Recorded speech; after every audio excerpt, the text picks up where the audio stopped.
E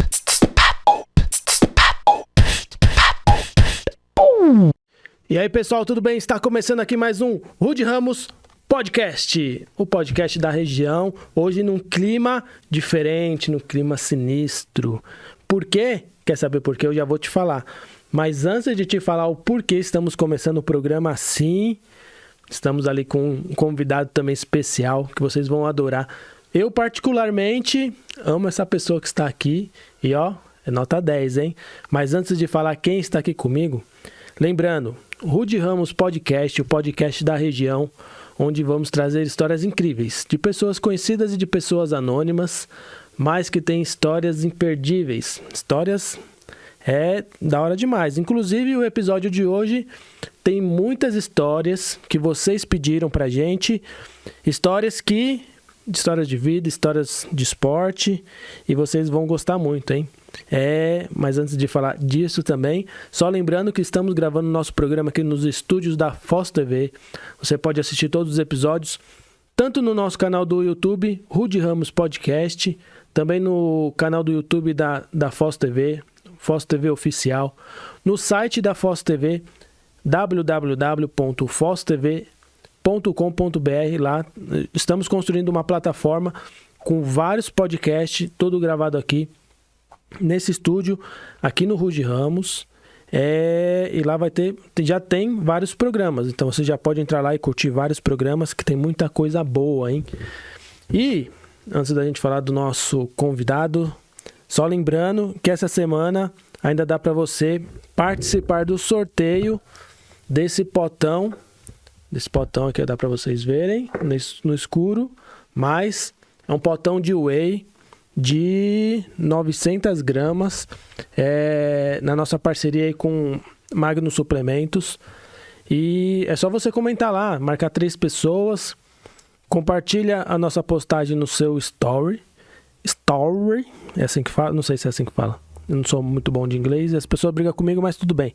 Compartilha lá a postagem, marca 3 pessoas e segue a página. Segue a nossa página Rude Ramos Podcast e segue a página Magno Suplementos. Deixa eu lembrar aqui.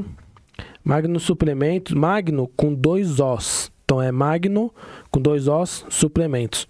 Segue lá para você participar. Marca 3 pessoas que você já vai estar participando para ganhar esse potão aqui, hein? E ó, deixa eu falar, o produto é bom, hein? É bom. Bom, gente, sem muitas delongas, hoje o programa tá aqui, é um programa especial, programa diferenciado. Mas deixa eu falar com o meu convidado aqui. E aí, como que você está? Fala rapidinho aí quem é você e o que nós da Foz TV e do Rude Ramos Podcast estamos aprontando aqui no estúdio. Fale aí. Boa tarde, pessoal, tudo bem? Boa tarde, Luiz, tudo bem? É um prazer estar aqui. Peraí, desculpa. Nós estávamos aqui fazendo fazendo as atualizações no estúdio, então está uma loucura. Por isso que também vocês estão vendo aqui em cima da mesa um monte de serrote, martelo, tá tudo bagunçado, tudo fora do lugar porque estamos fazendo uma atualização. Mas agradeço o convite aí, meu nome é Luiz Duarte, sou apresentador aqui do programa Rude Ramos Podcast. Você pensou que era você? Não, sou eu que sou o apresentador do Rude Ramos Podcast. Pessoal, nós estamos aqui se divertindo um pouco, fazendo uma brincadeira aí antes de começar esse episódio, porque hoje é um episódio especial. É um episódio onde nós vamos contar a história aí, de um grande atleta, Miguel Duarte, e a Luciane Duarte, sua filha, minha irmã, vai estar também entrevistando ele. Então vai ser uma história aí, várias histórias imperdíveis, muito boas. Mas eu vim aqui para falar também o porquê que nós estamos nesse cenário diferente, escuro, aqui escondendo aqui as bagunças. Não, brincadeira, não é para esconder as bagunças, é para ser um pouco diferente mesmo. Mas está vindo um colega nosso, Esdras, lá da Bahia, uma pessoa aí muito querida nossa, um amigo meu de longa data, desde quando eu comecei a trabalhar com design, Eu já conhecia ele, começamos a trabalhar junto no Ministério Irineu Grubert, junto, né, na época, onde eu aprendi a trabalhar com arte e fui desenvolvendo essa parte, né? Eu já fazia grafite e aí depois eu comecei a entrar nessa área de design. Aí depois, com o tempo, fiz faculdade de marketing. Então, assim, hoje nós temos uma experiência boa. Então, desde para trabalhar com marketing, publicidade. É uma longa história. Outro dia eu vou vir aqui para fazer uma entrevista comigo mesmo e eu que vou me entrevistar. Mas, gente, estamos fazendo uma atualização aqui no estúdio, na Foz TV. Por quê? Porque queremos entregar para vocês o melhor, a melhor imagem, o melhor som, tudo que a gente puder fazer aqui de melhor, a gente está fazendo, está se doando, está investindo tempo, investindo dinheiro aqui no estúdio, que é para fazer algo muito legal para vocês. Então, assim, eu agradeço todo mundo que já está na audiência, que está acompanhando nosso trabalho do Rude Ramos Podcast. Você que já acompanha o Rude Ramos Podcast, depois entre também no Instagram e no site da Foz TV. O Instagram e o YouTube é Foz TV Oficial, Foz TV.com.br. Esse é o site. Então, gente, eu não tenho palavras para agradecer vocês, o carinho e toda a audiência de vocês. Espero que esse programa aqui, ele tá tomando forma, tá crescendo, muita gente já tá querendo participar, tem gente querendo anunciar também. Então, assim, é uma força a mais na região, e não só na região, mas no ABC também. E com o tempo a gente vai também ampliando muitas coisas, a parte de publicidade, a parte de história. Mas aqui na região tem muita história ainda para ser contada, e nós estamos atrás disso. Então, você que tiver alguma história, quiser indicar alguém, pode indicar pra gente, que a gente está fazendo uma lista, está colocando todo mundo na lista, está agendando as pessoas. Já estamos fazendo uma nova agenda para uma possível, vamos dizer, segunda temporada, né? Hoje já estamos, acho que se não me engano, no 8º programa. O 7º, acho que é o 8º programa, se eu não me engano. Então já vamos começar uma próxima temporada já com tudo atualizado. Então, espero que vocês estejam gostando. Obrigado a todos. Você que quiser contribuir com esse programa do Rude Ramos Podcast, aqui na tela vai ter um QR Code. Você pode fazer um Pix para o programa. Tá? Todo o lucro desse programa ainda está sendo revertido para investimento. Então, estamos investindo aqui no estúdio. E no programa, quando vem convidado, a gente procura trazer também o melhor para eles também, né? Então a gente compra algum salgado, alguma comida, água, uma bebida. A gente tem uma recepção aqui na Foz TV e também a empresa Foz Publicidade. Então nós temos uma recepção, a pessoa chega, faz um lanche, porque depois ela vem, geralmente as pessoas se dispõem, vêm aqui, traz histórias, né, pra gente. Então, assim, é um trabalho de união aqui, né? Cada um faz uma parte e a gente está crescendo. Aos pouquinhos a gente está crescendo e eu agradeço a todos, mais uma vez. E é isso, gente. Vou passar a palavra pro Luiz Duarte também ali, né, meu xará, pra gente começar. Porque eu já falei bastante, já tomei bastante tempo de vocês, mas vamos começar esse programa especial. Já começamos de uma forma diferente, mas espero que vocês gostem do episódio de hoje. Muito obrigado. Bom, pessoal, é isso aí. Vocês viram aí. Luiz Duarte, meu xará também aí, ó, dando papo para vocês. Gente, agradecemos aí todo mundo. Então espero que vocês curtam esse episódio especial com as histórias de Miguel Duarte e Luciane Duarte. Esse programa a gente já gravou faz alguns dias, mas já temos mais 2 partes gravadas, então a gente vai soltando para vocês aqui no nosso canal. Também no canal do Miguel Duarte, se eu não me engano é Miguel Duarte El Toro. E vocês também, nesses episódios, vocês vão saber por que ele foi chamado de El Toro. Então, nossa, tem muitas histórias e ainda tem muitas para ser gravadas, hein? Espero que vocês gostem de coração. Então, sem muito mais delongas, vamos ao episódio de hoje. E obrigado a todos. Lembrando, Não esqueçam de curtir nossa página, o Rude Ramos Podcast, Foz TV, no Instagram Foz TV Oficial, o site foztv.com.br. E é isso, né, Luiz? Então, curtam aí bastante, espero que vocês gostem. E, lembrei, toda segunda-feira, às 20 horas, Rude Ramos Podcast no YouTube, hein? Então, nosso programa vai, toda segunda-feira, às 20 horas, vai ao ar. E é isso, gente. Obrigado para vocês. Fiquem com as grandes histórias de Miguel Duarte e Luciane Duarte. Obrigado e até mais. Eu sou o Miguel Duarte Neto, ciclista, pentacampeão brasileiro de ciclismo, participante do ciclismo dos anos 70, grandes vitórias. Estamos fazendo uma programação com a Foz TV, contando minha história do ciclismo, dos grandes ciclistas que eu tive o prazer de conviver e conhecer. Assistam, que vai ser muito interessante.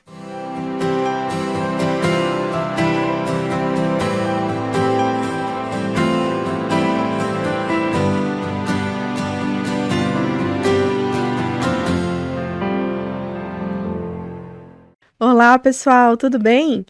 Olha só, nós participamos de um episódio do Rude Ramos Podcast e o pessoal quer saber mais histórias, né, do Miguel Duarte, meu pai aqui, né, uma figura. E então estamos aqui. Só que como que nós vamos organizar aqui as coisas, né? Nós colocaremos todos os vídeos dele em vários episódios, né, do canal. Miguel Duarte Neto é o Touro. Então, no YouTube você localiza com esse nome, Miguel Duarte Neto é o Touro. No Instagram, @Duarte é o Touro, né? Então, para continuar aí ouvindo mais histórias, a gente vai organizar dessa forma, tá bom? E vamos começar com a seguinte pergunta, né? Por que Miguel Duarte Neto? Por que é o Touro? Boa pergunta, né? É o touro. O touro significa o seguinte, eu já expliquei que eu vim lá de baixo, e quando eu cheguei na categoria Elite hoje, que seria a primeira categoria na época, tinha grandes ciclistas que embalavam bem. Eram sprinters, embalavam bem. E eu tinha que adotar um método para ganhar desses sprinters. Então eu treinava muito arrancada final, todos treinam arrancada final, e como eu tinha um sobrepeso de 3 quilos a mais, eu vinha bruto para frente e ninguém passava por mim. E aquele que encostava em mim, batia e voava longe, porque eu vinha aquele num touro bravo. E isso pegou o pessoal do interior que gosta de fazer assim, piadas. A gente falava assim, pô, não dá para passar aquele touro não, o touro lá não dá para passar. E outra, não encosta nele, porque encostar nele voa longe. E isso aconteceu várias vezes, inclusive com ciclistas do Rio de Janeiro, aqui de São Paulo, Campeonato Brasileiro, vários ciclistas, porque quando eu arrancava, a minha meta, enquanto eu não cruzava a linha de chegada, eu vinha que nem um touro bravo. E isso pegou e ficou esse apelido aí de El Touro, né? Sem contar que na época a gente quebrava pé de vela de bicicleta, eu quebrei vários quadros de bicicleta em competição, quadros importados. Inclusive cheguei na Itália, a fábrica Conago me deu uma bicicleta e viu lá o quadro que eu estava e falou assim, isso aí é uma bestia que quebra esses quadros, só pode ser um touro. E isso confirmou, porque fizeram uma charger no Brasil aqui de mim, né? É o touro, glória nas retas e não nas alturas, né? Foi até legal, até pouco tempo atrás eu tinha isso daí, que parecia um touro, né? Ganhando as corridas nas retas, nos meios, e na subida eu ficando para trás.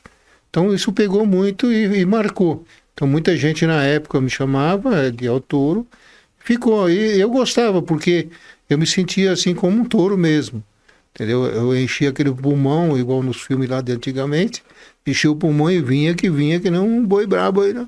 E ganhava as corridas. Legal.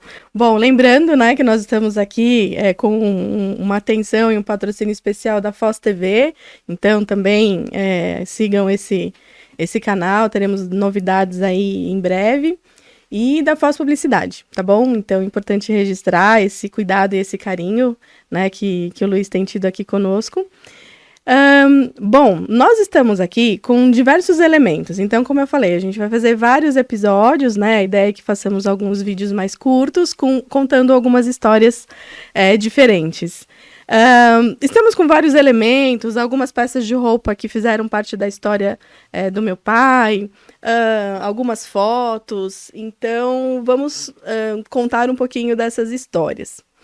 Para começar, deixa eu escolher aqui algum elemento desse cenário mais, assim, aparentemente nada a ver. Um cacto, pai. O que esse cacto te lembra?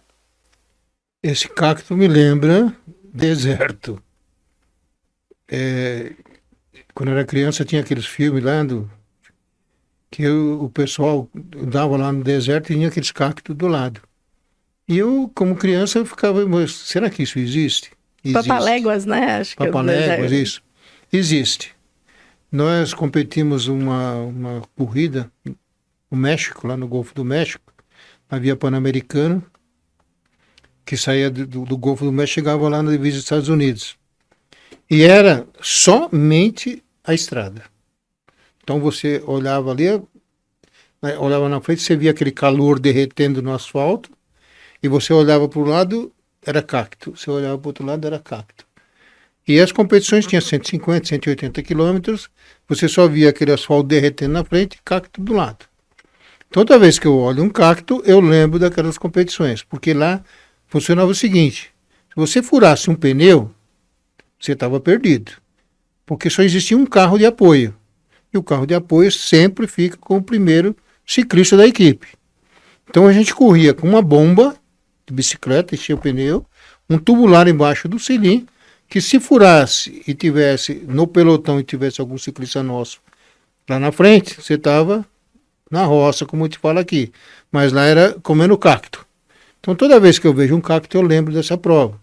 Foi uma prova dificílima, que ganhou um polonês, e ali eu cheguei a ser sexto na classificação geral, até faltando 2 dias, e lá tinha toda a cortina de ferro, que eu sempre corri na Europa com o pessoal da cortina de ferro, que era Tchecoslováquia, Polônia, Rússia, todos, Cazaquistão, Cazaquistão, todos aqueles caras. E eu sempre falei, eu analisei entre os ciclistas europeus e os ciclistas, os melhores ciclistas do mundo, sempre foram da cortina de ferro, e russo. Então, quando eu vejo um cacto, eu lembro dessas provas, porque quando eles iam para a ponta, a gente sofria demais.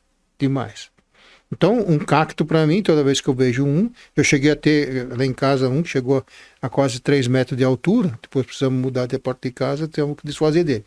Então, o cacto significa para mim, assim, uma coisa do passado, no qual eu participei de uma competição que eu olhava para um lado, cacto, e foram 1.000 e poucos quilômetros, em 10, 12 etapas, que você só via cacto. E a chegada era sempre num oásis, num lugar que tinha água. Então, às vezes a gente chegava no meio da estrada, subia na caravana, andava mais 50 quilômetros para chegar num hotel onde tinha água, que era no oásis. E às vezes no outro dia você largava também, andava 30, 40, 50 quilômetros na estrada, olhando aqueles cactos, porque não tinha mais nada para olhar, e depois largava a competição. Foi uma das competições mais duras que eu competi. Então o cacto representa muito para mim. Significa que ali dentro tem água, a gente sabe que tem água, mas não dava para parar para tirar. Então ai de nós se furasse o pneu e ficasse lá para trás, e ai de nós ficar sem água. Porque naquele tempo era diferente do ciclismo de hoje. Naquele tempo a gente corria com uma garrafinha, com uma caramanholinha de 500 ml e tinha que fazer 90 quilômetros. E se no abastecimento você não conseguisse pegar o abastecimento, você tinha que parar e esperar o carro chegar, porque você não tinha conseguido andar 50, 60 quilômetros naquele deserto lá, sem água. Então isso aí significa para mim isso. Água, para quem tem sede vai ter que cortar e lá tirar, e o sofrimento que eu passei em cima da bicicleta representando o Brasil. Foi em que época, em que ano que você... Isso aí foi no ano de 78. 78. Bom, eu quero também fazer um agradecimento especial para minha grande amiga Silvia Moretti, que está aqui hoje do lado de trás das câmeras, mas em breve estará conosco também aqui, contando um pouquinho da sua história, da sua trajetória. Hoje ela é uma ciclista, começou há 2 anos atrás, né? E já está arrasando nas pistas, correndo grandes percursos, grandes quilômetros. E com certeza ela estará em alguns dos próximos episódios batendo um papo com o meu pai aqui e fazendo um encontro de gerações, né, em relação ao ciclismo. Obrigada pela sua presença e em breve estaremos aqui desse lado contando Mas histórias ela não sabe, É. que já entrou no sangue. É, Pedalou, entrou na veia, nunca mais esquece. Vai pedalar sempre. é isso Sempre aí. que for numa loja ou num shopping, ela vai olhar para onde tem a loja de bicicleta. Ela vai lá ver as novidades. Não importa quanto tempo, como hoje eu faço. Aonde eu vou, que tem algo de bicicleta, eu vou lá ver. E vocês Qualquer tipo. vocês estavam conversando um pouquinho antes, eu falei assim, gente, grava essa conversa que tá espetacular. Mas você estava conversando um pouquinho e comentando o que você observava nos atletas profissionais com os quais você conviveu na época, né? Então você foi sempre muito de observar o que eles faziam. Então, conta um pouquinho dessas observações, assim, que você fazia em relação aos atletas que você corria junto. Foi um tempo retrô, né, que não se existia técnico de ciclismo. Existia entusiasta que ensinava a correr de bicicleta. Mas não existia, por exemplo, um técnico de ciclismo formado e isso aqui. Eu tive o prazer de ser formado pela Federação Internacional de Ciclismo, como treinador, né, como técnico de ciclismo. Mas naquela época, o que a gente fazia? A gente ouvia. A minha orelha não é grande, mas eu ouvia. Então eu sempre estava perto de algum ciclista bom, ouvindo. Às vezes, quando a gente corria lá fora, a linguagem era diferente, mas estava lá ouvindo, observando. E eu observava o quê? Os melhores ciclistas. Então eu sempre tive o privilégio de estar perto dos melhores ciclistas, observando bicicleta, postura, como eles sentavam na bicicleta. Foi na época que você passou na Europa, um tempo da sua Eu passei, da sua vida? eu morei 1 ano na Itália, né? Eu corri N corridas na Itália e corri também em outros países, na Alemanha, Mundial na Alemanha, né? E outro, Portugal, Volta de Portugal, Volta de Portugal não dá nem para contar o nível de competição que tanto que na nossa época, italiano, francês, belga não ia correr, porque não chegava. O ritmo dos portugueses era muito forte. E naquele tempo tinha o tal do profissional marrom. Então alguns países não se profissionalizavam, não viravam profissional, para ganhar competições tipo Olimpíadas, Campeonato do Mundo, etc. E o que acontecia com nós brasileiros? Tomava na cabeça. Por quê? Porque os melhores ciclistas não eram profissionais. Eles eram chamados amador, profissional marrom. Então a gente competia com os russos, que eram os melhores do mundo, competia com os melhores italianos, com os melhores belgas, com os melhores de todos, que não passavam para a categoria profissional para ganhar os mundial da categoria amador, para ganhar as Olimpíadas, etc. Hoje mudou, hoje existe uma categoria praticamente única, só a Sub-23. Então o que a gente fazia? A gente se espelhava, porque no Brasil teve grandes ciclistas. Cláudio Rosa, Luiz Carlos Flores, o meu próprio tio Miguel Duarte, Pedro Geraldo de Souza, ciclistas, grandes ciclistas. Mas a maioria deles tiveram influenciadores europeus. Por exemplo, meu pai correu na equipe da Monarch. Quem que ensinava alguma coisa? Um técnico que foi um corredor português, Dias Santos. Peraí, a gente tem uma foto do seu pai aqui. Tem uma foto Vamos do meu aproveitar e vamos já fazer uma Enquanto ele justa procura aí, homenagem ao meu querido avô. E você vai contar um pouquinho pra gente dessa história, qual o contexto dessa foto. Vamos lá. Olha só quanta história a gente vai conseguir contar aqui, gente. Se der tempo, a história é longa. Não, faremos vários vídeos aí. O que passava. Aí volta. Então você ouvia. O meu pai foi um grande corredor. Benedito Duarte. Aqui ele está com a minha mãe, né? Uma mulher linda na época, sempre foi, né? Falecidos os dois. O meu pai, como era magrão, né? Ele corria para a equipe da Monarch, depois correu outras equipes, Pirelli, os que tinha na época. Aquele do lado lá, o seu Joaquim e a dona Benta, que foram praticamente vizinhos nossos desde criança, que tive o prazer de convidar como meu padrinho de casamento. E o meu pai aqui, o gigantão aqui, foi que me passou muita coisa. Mas ele também não tinha experiência, porque ele começou a correr com 26 anos de idade. Aí, nessa época, ele está com 32, com 33 ele era no deserto do Brasil. Mas o que ele passava para a gente, o que também que ele ouvia. E naquele tempo tinha uma coisa engraçada. Ninguém ensinava ninguém. Você tinha que aprender olhando, ouvindo e observando.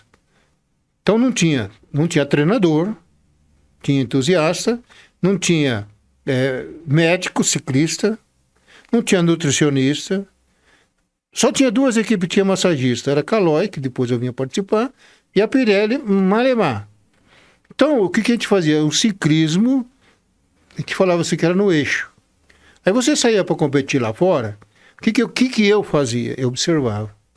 Observava como era a massagem antes da corrida, como era a massagem depois da corrida, o tamanho do volante que eles usavam, quantos dentes a coroa, o pé de vela, quantos centímetros tinha, o modo de pedalar, o que eles faziam antes da competição, o que eles comiam durante a competição.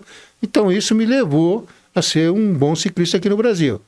Por quê? Porque eu me espelhava e olhava nos bons. Entendeu?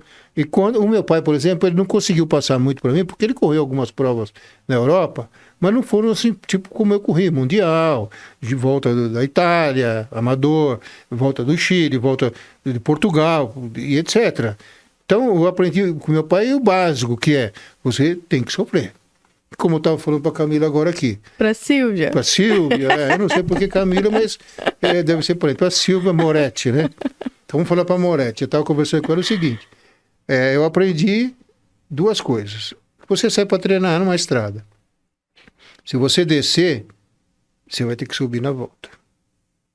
Então guarda energia para voltar. Você observa o vento.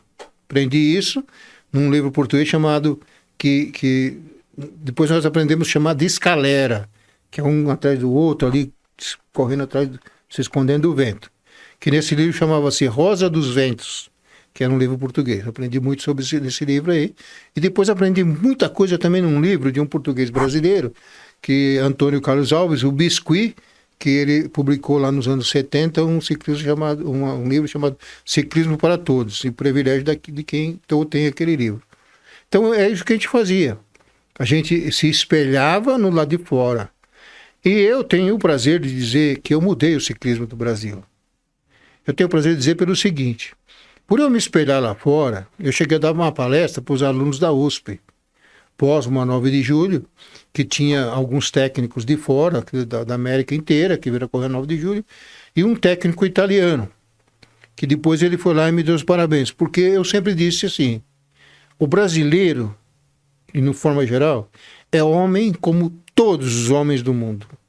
O que falta para nós é treinamento, aprender disciplina e aprender regras. Por quê? Porque aqui no Brasil, se largava uma competição, parecia uma estoura de boiada. Tá aí, diferente lá fora, que tem regras. A equipe sai correndo, mas os cabeças da equipe, os capitães que são falados... Tem estratégia, eles né? têm estratégia e tal. Aqui não. Aqui se corria que nem uma vaca braba, todo mundo. Eu era chamado de autônomo, mas não porque eu fazia isso, é porque eu deixava pro final. Olha, você tem muita história da Caloi para contar. Hoje você tá aí uniformizado, né? E você me contou uma vez que nenhum ciclista... Conta você essa história, que você chegou pro Bruno Caloi e falou, olha aqui nas minhas costas, quero ver qual é o ciclista que tem Caloi tatuado nas costas, como eu, e tatuado de sol, que, né, essa camiseta marcava. Então, bom, ó, pra terminar esse episódio, a gente vai contar alguma coisa só em relação a essa questão da Caloi, porque a gente já vai pro próximo episódio, tudo bem? Beleza. Bom, funciona assim. Eu sempre me senti profissional porque eu aprendi, ou você é ou você não é. Aprendi isso lá no Exército que eu já contei. Ou você é ou você não é. Aprendi no Exército que você é mais, um ciclista ele é mais do que uma pessoa normal. Porque o esforço de pedalar, a Silvia está aqui, ela Silvia. sabe. Você sofre pedalando. E quando você está voltando, não tem carrinho para dar carona, Não tem motorinho para você segurar, não. Tem que pedalar. Então eu aprendi muito isso daí. Entendeu? Muito. Aí voltando, o que aconteceu é o seguinte. Eu treinava. Eu fui profissional marrom na Caloi, quer dizer, eu recebia para competir. Antigamente as equipes registravam funcionário, ele trabalhava 4 horas, depois ia treinar, mas era um profissional marrom, por isso chamava isso. E eu tive o privilégio de correr na Caloi, que a Caloi nos patrocinava, dava alojamento, bicicleta, nós tínhamos um massagista, que era um cozinheiro também, então nós tínhamos um privilégio. E eu saía para treinar todo dia, eu acordava às 7 da manhã, fazia meia hora, tomava um cafezinho rápido, fazia meia hora de ginástica, todos os dias com sol e com chuva, tomava um café e saía para treinar, com sol e com chuva.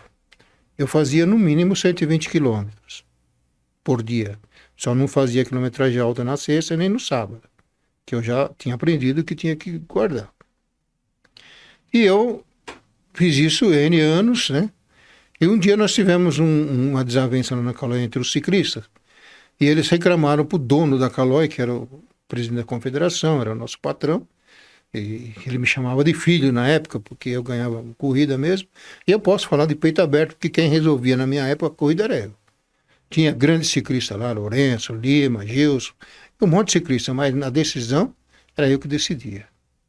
Então, houve, lógico, um monte de problemas por eu ser um ciclista que não brecava para ninguém. E um dia eu cheguei na Caloi depois do treino, era mais ou menos 1h20 da tarde, e o massagista veio e falou assim, olha, tá tendo uma reunião ali e o Bruno tá te esperando. Bruno Caloi, eu fiquei pensando, o que ele tá fazendo aí? Aí eu falei, bom, eu cheguei do treino agora, vou tomar um banho, falei para ele assim, fala pro seu Bruno, porque era meu patrão, dono da indústria Caloi, né, mas naquele momento... Falei, fala pro seu Bruno que eu cheguei agora, vou tomar um banho, vou pôr alguma coisa na boca e vou lá. Aí fui lá, tomei um banho e tal, pus alguma coisa na boca e entrei na sala de reunião. Aí ele entrou e virou e falou assim, tá aí, ó, o ciclista briguento. Faz jus ao nome, né? Touro Brabo. Eu falei, o que tá acontecendo, seu Bruno? Ele falou, bom, em primeiro lugar eu quero saber o seguinte.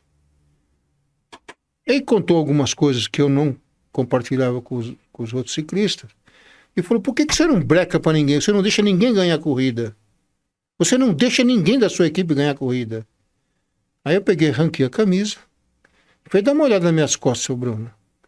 E essa camisa aqui, ela é de uma confecção, ela não é como a camisa moderna. Isso aqui é linha, é um bordado.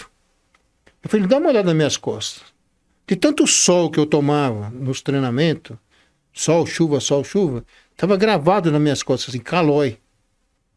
Era como se fosse hoje você faz ali uma aplicação, mas o meu era natural, Caloi. Falei, ó, se algum deles aí, ó, tiver um C da Caloi nas costas, eu vou deixar ele ganhar a corrida. E outro, o senhor me paga para ganhar, não para ser o segundo. Então, essa era uma marca que eu tinha de ser um profissional. Todo mundo falava assim, pô, Miguel, ele não breca para ninguém. Eu falei, como é que eu vou brecar se eu saio para fazer 180 quilômetros e os demais faziam 120 e voltava para casa? Por que eu vou brecar se eu ganho para ganhar? Então, o que acontecia? Corre para ganhar. Eu ganho para correr e ganhar. Ah, tá. E teve outros episódios que eu vou contar aqui, que várias vezes eu estava inspirado, né? Que eu nunca larguei uma corrida desanimada. Eu sempre fui inspirado e eu não via a hora de correr. Tinha dia que eu chegava na frente do pelotão, ali na largada, assim, tinha nas 80, 50, 60 ciclistas, e era o circuito que me favorecia, que não tinha muita montanha, tipo cidade universitária que subia o morro lá atrás, e eu chegava lá na frente, levantava o braço e gritava, quem vai ser segundo aí? Você imagina os outros ciclistas, né? O ódio, já estou falando que outro vai ser segundo, eu vou ser o primeiro. Então se passava aquelas competições 70, 80, 100 quilômetros, que era uma guerra mortal. Todo mundo contra mim, a minha equipe contra mim, o técnico contra mim, todo mundo contra mim. E eu ainda vinha para chegar e ganhar. El Toro! Inclusive teve episódios fora do Brasil que o ciclista falava assim, Eduardo é louco. Ele toma bolinha. Ele toma bolinha, ele toma droga. Eles Aí, me perguntavam pra qual bolinha que você toma. Eles perguntavam pra mim assim, você toma? Eu falei, tomei 4. Mas não falava o que era, porque eu não tomava, entendeu? O máximo que eu tomava, na época, era injeção de vitamina e eu tomava Coca-Cola com café de máquina sem açúcar, na caramanhola ali. Que de vez em quando estava ali, no meio da corrida, aquele fazia bum, explodia, por causa de chacoalhar o gás, e os caras falavam, nossa, o Miguel pôs tanta bomba aí que tá explodindo. Mas não era mais do que uma Coca-Cola com café. Que hoje, sei lá. Mas mesmo as drogas que o pessoal tomava, que eu nunca tomei, fiz vários exames de doping, e posso falar com a cabeça limpa, o que eles tomavam na época, hoje é café com leite aí pro pessoal. Que hoje tem muitos ciclistas aí que usam de artifícios, né? Eu nunca vou falar se eu sou contra ou sou a favor, porque eu não estou na pele deles, eu nunca experimentei, então eu não posso falar, eu só digo uma coisa. Um atleta, ele pode ser de ponta, treinando. Vai sofrer, mas tem que ter objetivo. E você ganhou essa camiseta de uma pessoa muito especial, né? Você recentemente participou de um evento também, foi homenageado. Quem te deu essa camiseta? Essa camiseta, no passar dos anos, as coisas vão acontecendo e eu perdi a minha camiseta da Caloi. Ou emprestei para alguém, não devolveram, que isso é normal acontecer, né? Então, a camiseta do Palmeiras, da Caloi e outras Caloi de São Bernardo, eu emprestei para alguém e foi embora. E eu fui convidado a participar do Giro Vecchio, que o Paulinho de Tarso faz de alguns meses. Eu falei, Paulinho, eu tenho todo o privilégio de participar, mas não tenho mais a camisa da Caloi. Aí o Nicoletti, né, a Adilson Nicoletti, que faz parte também desse Giro Vecchio, conversou com o Paulinho e falou, pô, mas ele não tem a camisa da Caloi. E como a Biene é um dos patrocinadores do Giro Vecchio, a Biene é o maior fabricante de camisas de ciclismo, retrô e moderna. O pai desse jovem hoje é o que faz as nossas camisas da Caloi. Aí o Nicoletti falou assim, não, deixa comigo.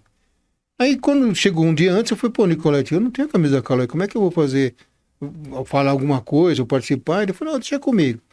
E na noite anterior que teve lá a festa lá do passeio ciclístico, a Biene, o Paulinho de Tarso e o Nicoletti vieram me presentear com essa camisa estilo original, tecido original, da mesma forma, né? Que eu vou guardar agora eternamente. E não adianta pedir emprestado, que eu não empresto. Essa eu não empresto mais. Entendeu? Mas foi muito bom. A Biene, nem pro meu filho vai usar. A Biene foi que me deu essa camisa, junto com o Paulo de Tarso e o Nicoletti. E eu tenho algumas camisas aqui também que eu tenho história. É uma camisa da seleção do Rio de Janeiro. Não. Tem umas camisas então, aqui que... Agora... Aquilo que eu falo, eu vou terminar falando nesse episódio, é o seguinte. Tudo tem um começo, um meio e um fim. Se você quiser ter um fim, você tem que ter um começo. Só que o meio é duro. Todo esporte. Silvia está aqui, ela já percebeu. 2 anos de pedalando, ela já viu. O ciclismo é a coisa mais linda que tem. Ela evolui a mente das pessoas. Eu vou falar do ciclismo amador. O que é o ciclismo amador? Quem sai para pedalar de bicicleta 2 vezes por semana de manhã. Qualquer problema que você tiver, você pedala, cada quilômetro que você passa, observando, olhando, respirando, a sua mente abre. Se você quiser decidir negócios, que você está com dúvida, sai para pedalar. A sua mente abre, ela esclarece. Ela te dá uma paz interior. Você que é casado, brigou com a mulher, vai andar de bicicleta. Se ela não quiser, leva ela também. Mas não vai empurrar ela, hein? Só ajuda depois. Então a bicicleta é isso daí. Quando você pedala, eu falei agora mesmo para ela, entra na veia e não sai mais. Quando você entra numa loja que tiver sessão de bicicleta, você vai lá olhar. Né? Nem que seja bicicleta infantil, você vai lá dar uma olhada. Você vai visitar essas lojas no shopping aí, que tem N produtos de bicicleta. No meu tempo não existia isso. Quem fazia as bermudas, depois de muito tempo, foi a Biene, e antes a gente não tinha. Era a mãe da gente que fazia, aquelas bermudão lá, e não tinha aquele reforço embaixo. Era uma loucura, uma loucura. E pegavam também coisas de ciclista do passado. Tá bom, vamos deixar para os próximos episódios. Próximo episódio. Bom, então um agradecimento especial também. Convido vocês a seguir o Instagram do @girovecchio. São passeios incríveis, eles fazem festa de época, escolhem lugares maravilhosos para fazer os passeios de tempos em tempos e tem uma pegada espetacular. No canal Miguel Duarte Neto El Toro, o Luiz Fernando, né, a Foz Publicidade, Foz TV, produziu aí alguns vídeos, alguns lances, né, de como foi essa homenagem. Então a gente te convida também para seguir esse canal, se inscreve, que em breve então teremos novas histórias, e estamos aqui com a cabeça borbulhando de tantas coisas que nós já pensamos de interessante. Daremos sequência nas histórias de todos esses elementos, todas essas fotos. Bom, falamos de uma, né? Vocês viram aí pelo carrossel que temos muita história para contar ainda pela frente. Então, até um próximo episódio.